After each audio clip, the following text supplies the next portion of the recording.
Quite a bit of a step, and it started in the weight room. Every day we're competing in there, and Spence, he was far and away, top ranked when we came out a winner, and that's why he got the first crack at it when we got to spring. Now he's got to keep improving, but we got high expectations, and no one has higher expectations than he does for himself, and proud of how he's progressing. With everything that you guys lost in the room, do you guys how much he does himself, or the challenges you to him, just like, hey, now's your time, year two, to take that next step this offseason? Yeah, again, we take it day to day. I don't know how much is it like, look what we lost, and now we don't make it more than it is. I mean, certainly, we did. I think we lost like 90% of our production on stats, but we got a lot of guys in that room that have played football, right? In like big moments, starting with Bennett. I mean, Nate. Sometimes we can think of him as like a young guy because he's been here for 1 year, but in his first college rep was 4th and 1, and then we ran behind him and we scored a touchdown. Like he's played a lot of ball, so sometimes I don't think of him as a young guy, but proud of how he's developed. How do you see this team coming together? I mean, Ryan talked the other day, these are kind of different days, with more like preseason camp with the older guys and everything. How's this thing going? Yeah, Dom, every day we're getting closer, right? And I still think that there's a part that we're getting to know each other. Right, you talk about 51 new guys and new coaches as well. So every day that we're out here, we're earning the trust like Coach is talking about, but we're getting to know each other, and every day we're getting a little bit closer. Keenan, how much? Yeah. Yeah, Joey's been awesome. He's been awesome, and now Coach Smith is somebody that I've known for a couple years. So when this whole thing went down and Coach Day started floating some names around, when I heard that one, I got excited, and I was super excited that it went down the way it did. So I get to learn from him, and he's bringing in different ideas. He's been a pleasure to work with and learn from. At the end of the day, he also coached tight ends in the NFL. So anytime that he's free, I'm telling him, please come to my meetings and sit in so I can learn from you. So it's been awesome. How did you get to know him? I mean, I think just about any coach in the NFL comes around the Woody, whether it's pro day or whatnot. And we had some crossover connections down in Tennessee, right? Coach Combs and some other Buckeyes were down there, and I took some trips there, and he came here for pro day, and just built a network that way. Cool.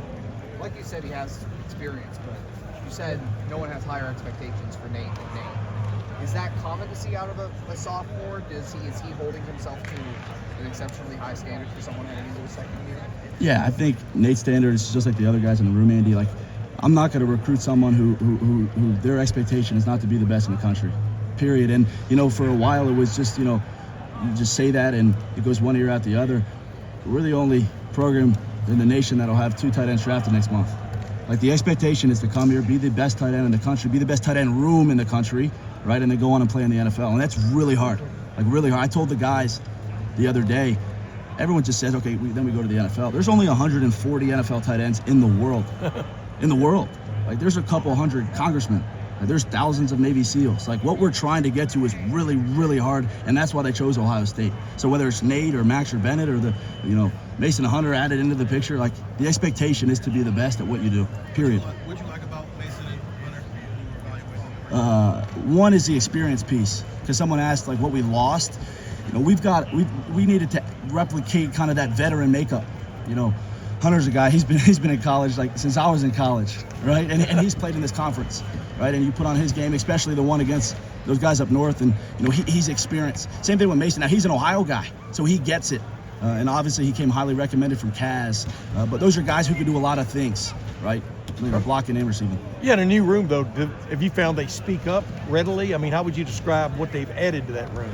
Yeah, again, I think they've added to him, the veteran makeup. I don't know if either of them are as outspoken yet as they will be, so I got to keep giving them, that platform. But no, I'm super impressed so far. Okay, well, how are your duties different than they were 3-4 years ago and stuff? Can you just describe what your day is like now? I mean, with your added title and stuff like that? Tim, I think I've probably had every title known to man in this building, right? And get you a raise.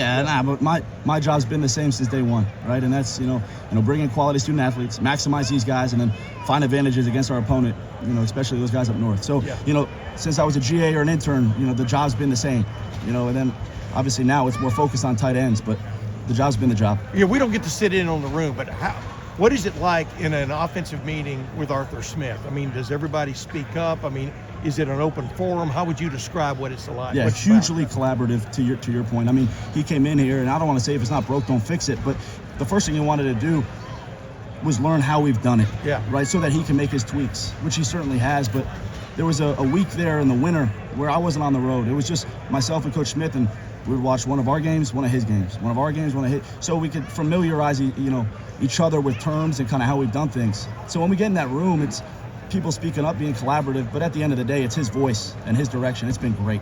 You talked about how good of a blocker Will was when he was here. How big of a challenge is that to replace, and who is stepping up in that regard that can really kind of fill that role for you? Yeah, and Andrew, I think it's got to be everybody. I don't think one person's going to replicate what number 89 did, or maybe what Max did, or whatnot. It was the same thing when we lost Stove, right? It's going to take everybody. Certainly huge shoes to fill at the point of attack, because everyone sees the yardages that we lost or the receptions. Just turn on the game tape, and at the point of attack, it was probably number 89. So huge shoes to fill, but we're going to attack it every day, and the expectation is the expectation. You're kind of the fullback coach too. Like when they use a fullback, it's a tight end. So obviously Nate Roberts last year, maybe Hunter this year. What are your thoughts on that? Everybody gets enamored with this fullback title. I mean, they're tight ends. When we lost Claire for 2 drives and we put in Nate, he wasn't playing fullback, he was playing tight end. Now, whether or not we align him in the backfield and everyone goes crazy that we're playing a fullback, sure, I'll coach him. But does that mean that when they split out, I'm coaching receivers? No. I'm the tight end coach, and whether it's Nate or Mason or Hunter, whoever it is, wherever they're lined up, I'm gonna coach them really hard. I promise you that. We'll finish with Dom, guys. With everything that's going on, Arthur Smith and Coach Day and two offensive minds there, and with everything you guys are doing, how excited are you for where this is heading? And give the fans an idea of what we're going to see in the fall. Yeah, I don't know what we're going to see in the fall. Hopefully I know what I'm going to see next practice, Dom. But, I've been here for a decade now. I've never been more excited, for the direction of this offense, right? I mean, we already had the best offensive mind in the country in Coach Day. And then you add in a guy who has sit in the seat that he was a head coach in the NFL and an offensive coordinator in the NFL. And then, Tebow and Billy and Tez and the rest of that room, like his awesome lock. I mean, I'm super excited to answer your question there. All right. Thank you guys so much.